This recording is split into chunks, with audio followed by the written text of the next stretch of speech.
Saga of a New World, Book 1, Dawn of the New World. Chapter 16, The Dragon. A shiver races through Astrid's body as she feels the cold air around her and the metal she's sitting on, even through her clothes. In an instant, she is fully awake, and her eyes snap open to be greeted by the silver twilight cast by the almost full moon. The pale light illuminates the machinery of the excavator platform and reflects off the lake's motionless surface. The stars only add to his light, covering the sky in countless white dots. With all this light, Astrid doesn't even need her thermal vision to see Killian's massive frame leaning against one of the steel beams supporting the excavator claw above them. She doesn't want to disturb him, but now that Astrid's awake, she feels too agitated and too cold to stay still. Without a sound, she rises to her feet. Astrid passes the time by sneaking around the platform and looking up at the stars, the moon, and the pale light they cast on the dark forest surrounding them. Her eyes are locked onto the mesmerizing light the moon casts onto the water as something moves in the corner of her eye. Her gaze instantly snaps onto the movement. The moon is falling as dawn approaches. Still, his light is enough to make out a small figure running along the shore. Astrid jumps to her feet and pulls her revolver. She's not too sure what it is, but after a moment she realizes that it's either an imp, a human child, or something extremely similar. She lowers her weapon once more and strains her eyes to make out details. It's too far for her thermal vision to work, and while the moonlight provides some illumination, it's barely enough to make out a dark shape. Whatever it is, it runs along the shore like it's chasing something, or running away from something. She's not too confident that she can hit whatever that thing is, or what might be chasing them at this distance. But if this is a person and there's something after them, she can't let it kill them. Astrid's mind races through thoughts as she tries to think of what she's supposed to do. If it can talk, it must be friendly, is the only idea that comes to her mind. "Hey! Over here! Who are you?" she yells to the figure. The figure stumbles, looks towards her, and yells, "Help! It's chasing me!" It's Elijah's voice. Astrid almost jumps from joy, but that joy disappears as soon as her brain processes what he said. She raises her revolver again and waves for him to come while aiming her weapon at the tree line, but nothing else moves in the darkness. At least nothing she can see. Her brother runs along the shore as quickly as he can. Behind Astrid, Killian is torn from his slumber. "What's going on?" Astrid looks away from the dark trees. If she wants to help her brother, she needs to get closer. While she races past her older brother, she yells, "Elijah, he's back, but there might be something chasing after him." She doesn't wait for a reply before she jumps onto the conveyor leading to dry land. "Help!" Astrid hears Elijah scream as soon as she reaches the shore. They meet near the last pile of gravel. The rising sun casts a single ray of orange light through the dark trees, and as her brother runs through it, his terrified and battered face is revealed to Astrid. His clothes and hair are caked in mud, and fresh scratches cover his arms. "What's going on?" Astrid asks him. He quickly looks her up and down and says, "There's a flying beast after me. It ate my father and now it wants to eat me." "Elijah, it's me, Astrid. Where's the thing that's chasing you?" Almost on cue, a dark shape moves through the air above them. Astrid's stomach sinks and fear fills her heart as the creature soars over their heads and stops mid-air above the pile of gravel next to them. The black figure has the shape of a dragon with 2 legs and 2 wings. Its slender body ends in a long neck with a head that's obscured by darkness. It lowers itself onto the mound, the beats of its powerful wings showering Astrid and Elijah in dust and almost blow them off their feet. Finally, its wings stop beating, and with the crunch of gravel, it drops down on all fours, using claws in the middle of its wings as feet. Astrid feels fear and cold focus consume her, forcing her eyes to fix on the monster in front of them. It has the shape of a dragon, but unlike the monsters of legends, it does not have scales. In the orange light of the rising sun, Astrid can make out that green fur covers its body, with black circles around its eyes and black accents on its back. The fur on its forehead, as well as around its feet, and a line on its back all the way down to its tail is a dark shade of blue. The green fur on his neck and chest is particularly long and has slightly yellow tips. Its long ears are pressed against its skull, making them look a bit like horns. The dragon is a brilliant combination of colors. Astrid would be stunned by its beauty, were she not terrified to the point of having a heart attack. The monster slides down the pile of gravel, using the two small claws in the middle of its leathery wings to keep itself stable. Astrid doesn't know what to do. Her mind is racing, trying to figure out whether she should stand still or run. It causes her to do nothing but stare at the monster as it slowly moves towards them with its head almost touching the ground and its body low. If it wasn't the size of a car, it would almost look like it's sneaking. Elijah clings to Astrid's leg, paralyzed by fear. The creature comes closer and closer until it's a mere pace away. It levels its head to stare at them. Astrid takes a step back, while the dragon snorts and opens its mouth slightly to make a weird combination of a growl and a snarl. Astrid feels her heart pound in her chest. She wants nothing more than to grab the revolver on her hip and unload it into the monster's face, but she's afraid that any sudden movement would cause the dragon to attack. The creature's eyes stare at Elijah before they switch to Astrid. She feels its eyes scan her. She stares back, but the dragon doesn't look her in the eyes. Its gaze stops at her hip, almost like it knows what the metal object at her side is. Suddenly, her brother Killian yells, "Astrid!" The dragon's head snaps sideways to the new sound, only for a large rock to hit it in the neck. Astrid uses the small window of opportunity to pull her revolver out of its holster. Still, the dragon sees the movement and moves to look back at Astrid. Too late. She pulls the trigger before it has a chance to attack. An ear-splitting bang pierces their ears and sends a bullet straight into the dragon's skull. The creature stumbles forward, throwing Astrid and Elijah off their feet and knocking the gun out of Astrid's hand. Then it rears up, unleashing a high-pitched roar of pain. It stumbles sideways and smashes against a silo.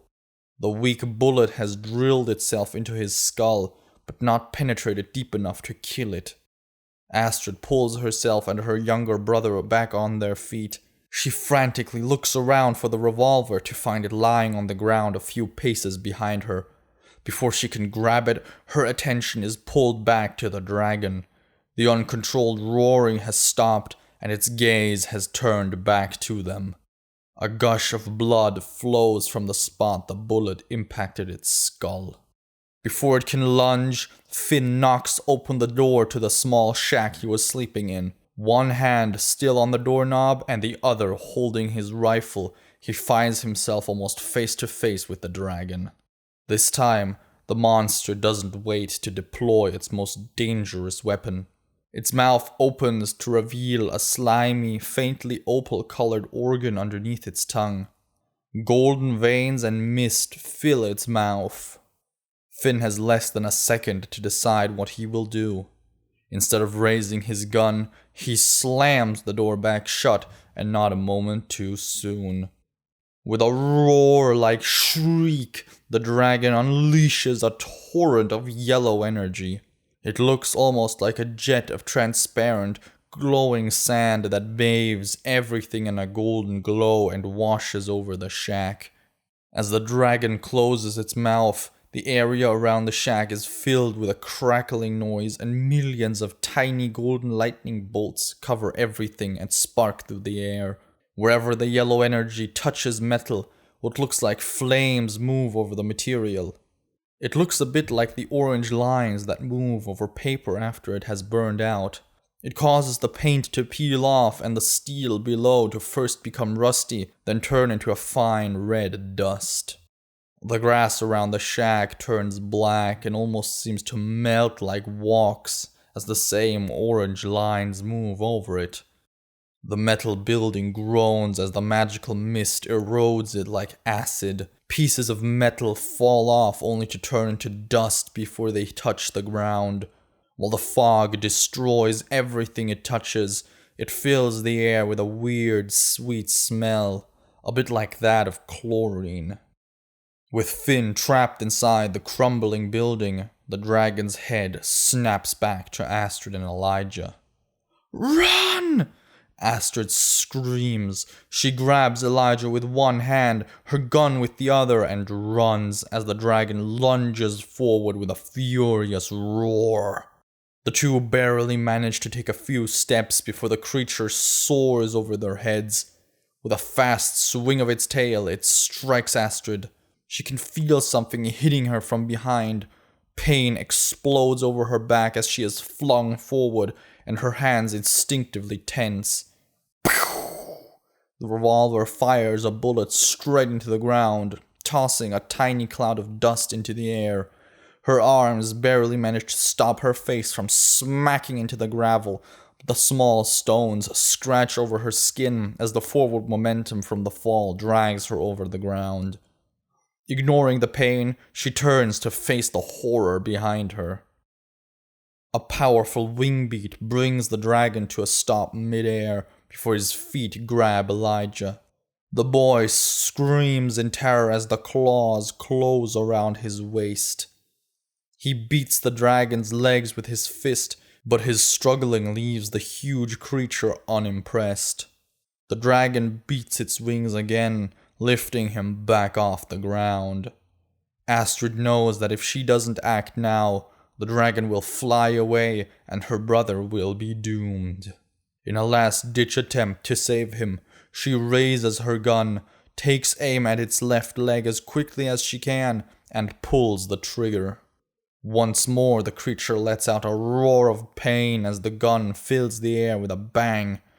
Its claws open, dropping Elijah face first on the ground before the flying beast tilts sideways mid-air. Its wing gets caught on a pile of gravel, and in a large explosion of dust, it crashes into the ground. The dragon writhes in pain as it tries to take its own weight off its wounded leg. Seeing the monster in agony fills Astrid with confidence and evaporates the fear that was almost paralyzing her mind. "So you're not bulletproof after all. Let's see if your heart is as tough as your skull," Astrid yells as she aims the revolver at what looks like the dragon's chest. The creature fixes its eyes on her. It's almost as though the monster could understand her. Still, it doesn't open its mouth to blast Astrid with its magical attack.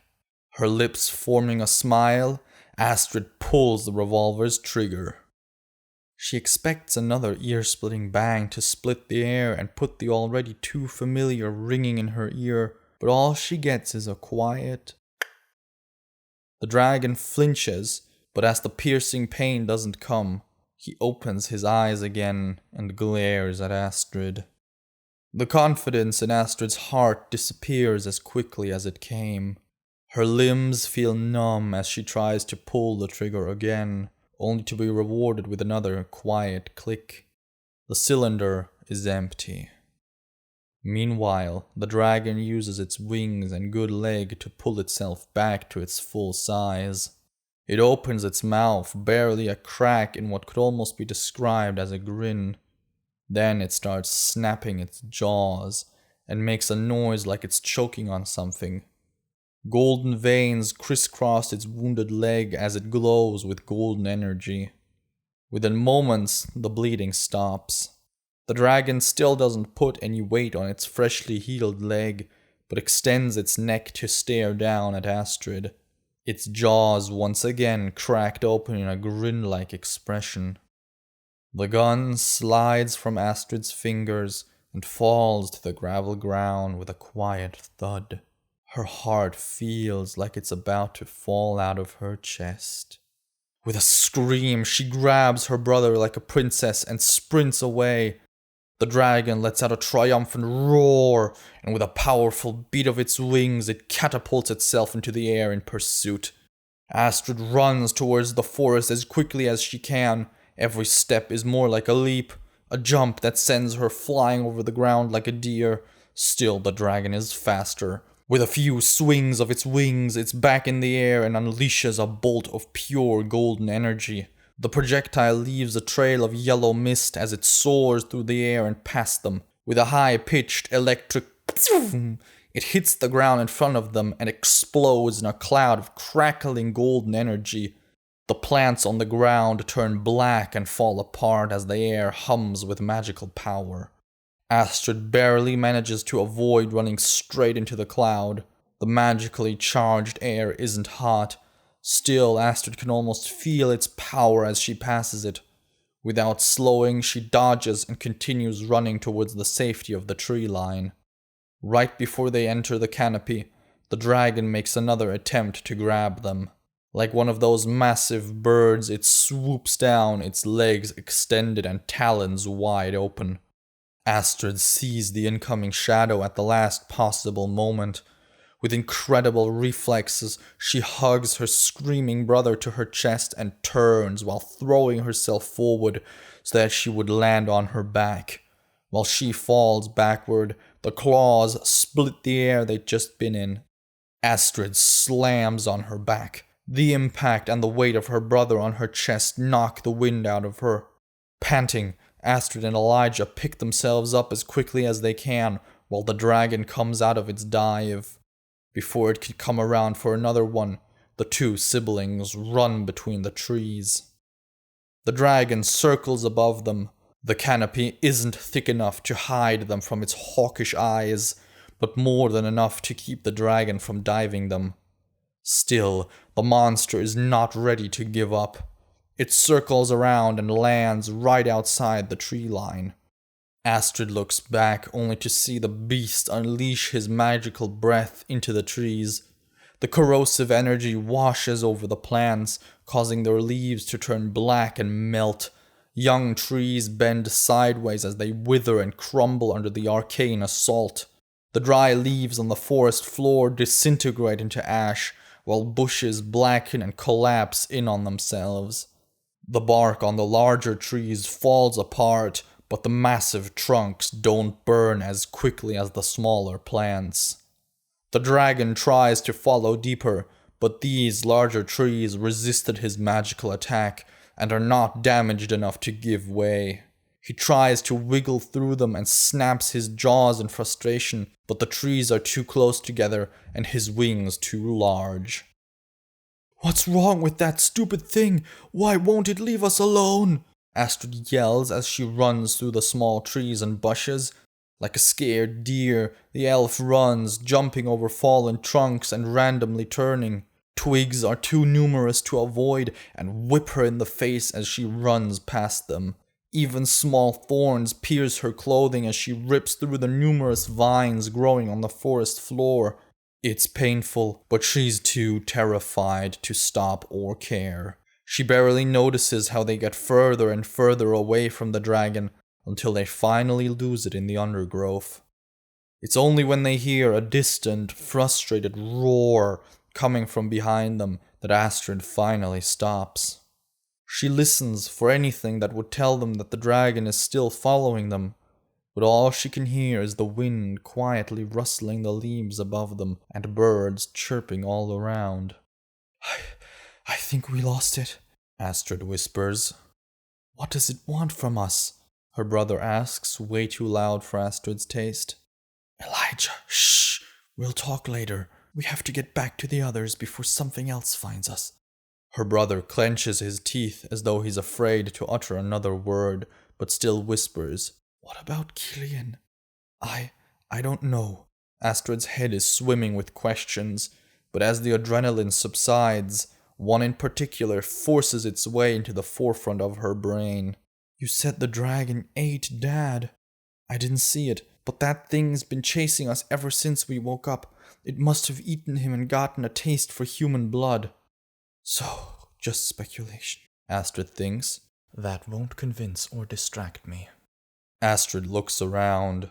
Blindly running through the forest lost the dragon, but now she has no idea where they are either, and no matter which direction she looks, the trees look exactly the same. There is no trail or any other sign of civilization in sight. What do we do now? Her brother asks, his voice barely a whisper. Astrid doesn't want to say that she doesn't know, especially because there is only one thing to do. Finn will take the others back to the farm. To herself, she adds, At least I hope so. That means we need to find our way back there too. First, we have to find something that tells us where we are, so we're going to start walking in a straight line in that direction. She points in a random direction. Just as quietly as before, her brother asks, Are you sure that's where we came from? Not really, but if we just keep walking, we're bound to reach a road, or something.